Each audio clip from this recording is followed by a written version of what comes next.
canceling the first 2 series of the 2022 season. So just for the hometown teams, for the White Sox and Cubs, that's a home and road series for each, both within the division. White Sox, a 3-game series in Minnesota, a 3-game series against Minnesota at home, and a 3-game series in Kansas City. For the Cubs, it's a 3-game series in Cincinnati and a 2-game series at home against the Cardinals. This was a glorified lawyer chosen as the replacement for Bud Selig, who was a stooge for the owners to begin with, trying to pretend that they have cared about fans all along the way. That was offensive when he said, "Oh, so the real shame, the unfortunate thing is the deal we offered to the players offered huge benefits to our fans and the players. You can't pretend you care about the fans when you've threatened to do this, and now you're doing it for no reason other than the fact that you want to use it as a negotiating tool."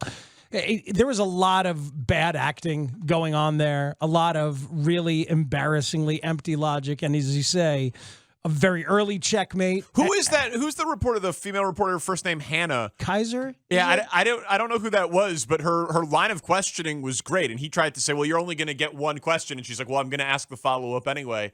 And the question basically was, "Are you using that you are at an impasse?" Or that it was your last best offer as a legal term, because that is a legal term for impasse. And he was like, "No, I would not use that term impasse." So she says, "So then why would the players accept it if that means it was not your best offer?" Mm-hmm. And he had no answer.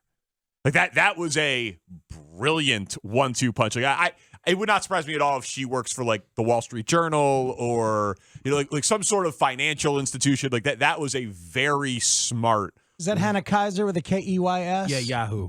Okay, yeah. Okay. Very smart. Good report. Very, very smart 1-2 question to start that press conference. She did a great job. And there's a lot of trash in there from Rob Manfred. At one point, he gives the phony logistical reason, we have interleague play every day now, so that's why we can't make up games. That is just absolute trash. And then an acknowledgement that it is their belief that players will not get paid when the games are skipped. So that's the whole idea, right? Oh, no, we can't make these games up, and you're not going to get paid. That is a collectively bargained issue. It is not just fait accompli that they won't get paid. That ends up being part of the things that they can argue about when they come to a deal. Are you going to pay us for the games that you missed or not? Because it's on you. They do not have ironclad. Well, no, breaking it off like on. this, it's going to take a step back because they're going to now have to come back around, and there will now be more issues that need to be bargained because of the cancellations and the negotiations being cut off. The MLBPA, by the way, will have a press conference at 5:30. So we'll listen into some of that as well, or at least we will attempt to. Yeah, so I assume that's going to be Tony Clark. We'll have to see. Just a really embarrassing and really sad day as they took 43 days and did nothing. Some good questions in there from others about, like, why did this just pick up in the last 2 days? Deadlines make deals.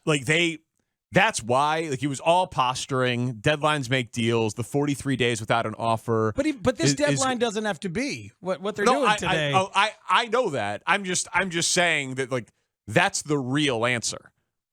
To try to create a sense of urgency where there doesn't necessarily need to be one as a negotiating tactic. Mm-hmm. And the union had folded many times in the past, especially the last 2 negotiations. So it was a reasonable ploy for the owners to think they would again, even though the union said how steadfast they were. Also, I know it feels like we've been in a pandemic for 20 years. Yeah, but it's not 5. It's not 5. So when he says it's been a rough 5 years for revenue in baseball, it was a rough year. I think in the last 5. I think he means the collective bargaining agreement was 5 years. Right. The term of the agreement is the last 5 years. So as they examine 17, 18, and 19 were all record-setting revenue I agree. years. But when they look at it overall with from his perspective, he's probably looking at the 5-pack of years. Right, but just as a point of fact,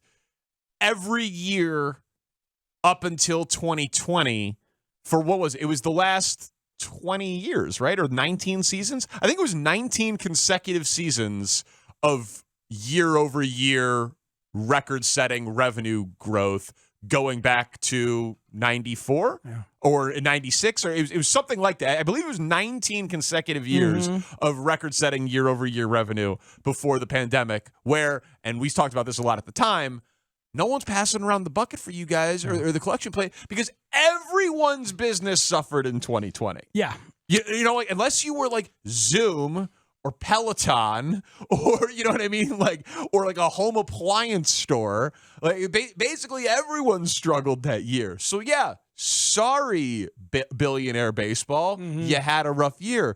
So did restaurants. You know what I mean? So did newspapers. So did everybody. Absolutely everybody. And look, I know it's kind of entertaining to get one last spar in with Ken Davidoff of the New York Post, and maybe there's some tension, and that's why you giggled. But don't laugh when you're announcing this. Don't laugh when you're doing this, and you're causing problems for a lot of workers at stadiums all across the country. You're eliminating spring training at this point, and you're kind of breaking the heart of some baseball romantics who look forward to it every year as life is filled with much more important and bigger problems.